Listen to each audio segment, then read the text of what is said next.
salam jumpa dalam kasih dan berkat Tuhan. Renungan sepanjang minggu ini bertema Roh Kudus di akhir zaman. Renungan hari ini berjudul Roh Kudus mengubahkan hidup.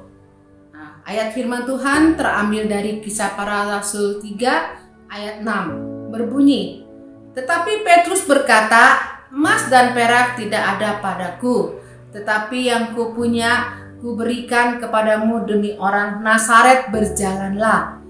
Salah satu murid Yesus yang paling berani dan bersemangat adalah Petrus.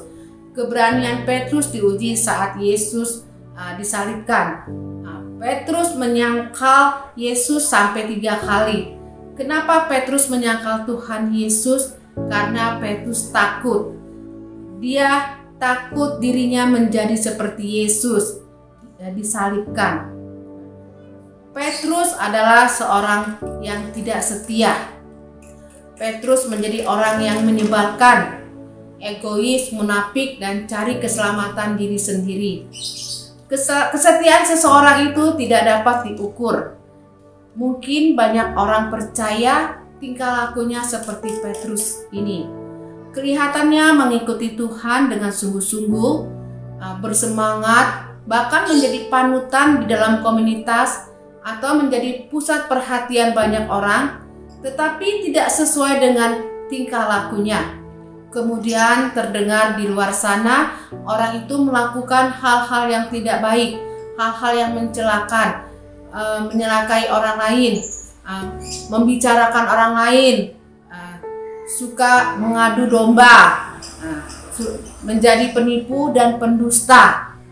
Singkat cerita, Petrus selanjutnya, ketika Petrus dijamah oleh Roh Kudus di loteng atas, Petrus menjadi manusia yang berbeda. Dia tidak merasakan takut lagi.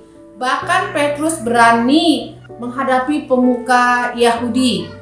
Bahkan Petrus orang pertama yang membawa 3.000 jiwa untuk bertobat dan diselamatkan.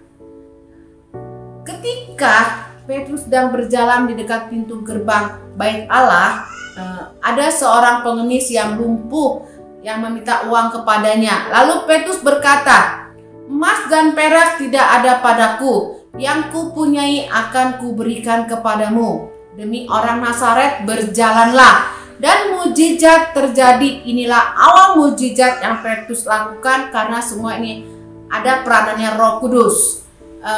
Saya percaya kalau Roh Kudus sanggup mengubah Petrus, Roh Kudus yang sama pun dapat mengubah kehidupan saudara dan saya.